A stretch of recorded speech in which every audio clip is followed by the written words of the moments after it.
For example, let's say a customer comes in and says, I want this filled with flowers and here's $100.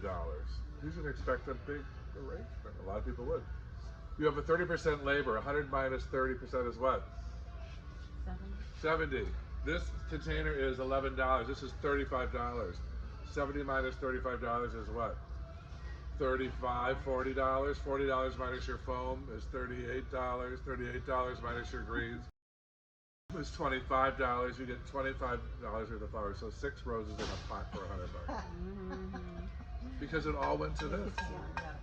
So if you throw it in plastic, you get $20 more in flowers, and so on and so forth. This is called, things like these are called rental products. When you have a big wedding, it's all going up in the air a lot of times. They don't want to buy these. This is $128.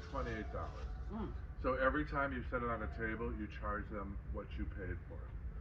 One year, a woman came into my school and said, I want you to do my wedding in New York at the W. This is 7 years ago, 8 years ago. The W was new. I went, tell me about it. What are you looking at? She said 2 things. I don't want to go over 28,000.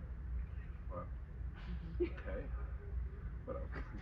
And I want 5-foot skinny candelabras on every table. And I'd seen them in a magazine. They were kind of newerish. Anyway, I said, confidently, that is no problem. You can handle that. Or that night I laid in bed tossing and turning. I lied, I don't have candelabras, but I wanted that money. And the next day I walk into my wholesaler, there was one sitting on the shelf. I never know. I said, oh my God, I need that. How much? They said $125.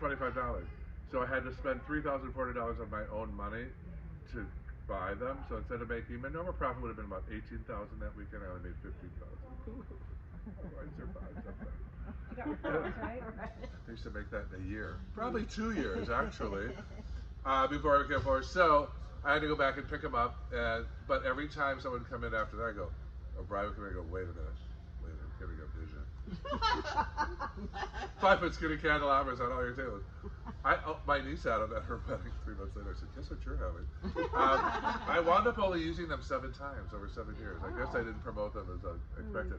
And then I sold them to a guy for $50 recently in Chicago because I go to a lot of weddings. So anyways, I 7 times that $3,400 back over the next 7 years, which is as good as my stocks are doing. So that's what these are about. You don't sell them to them, you rent them to them for what you paid for them. It's generally the rule. And then you have to go at 11:30 and pick them up before they start filling them with beer and carrying them out to the elevator, which happened one time. But you won't mind going back 11:30 because you're making like $5,000 of them. I used to be happy to go back.